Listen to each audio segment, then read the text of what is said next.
When my husband turned to me and said he was craving hamburger helper, I had no clue what he was talking about, but after he explained it to me, I knew exactly what to do and decided to make him some for dinner. I started by cutting up, blending, and boiling my tomatoes to make a tomato paste, and in the meantime got started on my beef stock.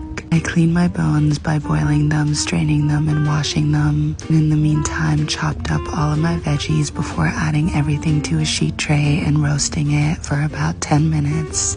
I added everything to my Dutch oven alongside some garlic, parsley stems, herbs, cold water, and let that simmer for about 5 to 6 hours. And after a few hours, I got started on my pasta dough. I used some flour, eggs, salt, olive oil, gave that a good knead, and when it came together after about 15 minutes, set that aside for 30 to rest. After 3.5 hours, my tomato paste was done, and 3 hours later, I strained my beef broth. And then it was time to move on to making my pasta. I decided on a macaroni type shape, and once I passed all my dough through my pasta maker, I set that aside, cut my onion, and started browning my ground beef. Once that was sauteing with my onions, I added my tomato paste, some paprika, chili powder, gave that a good mix before ladling in my beef stock.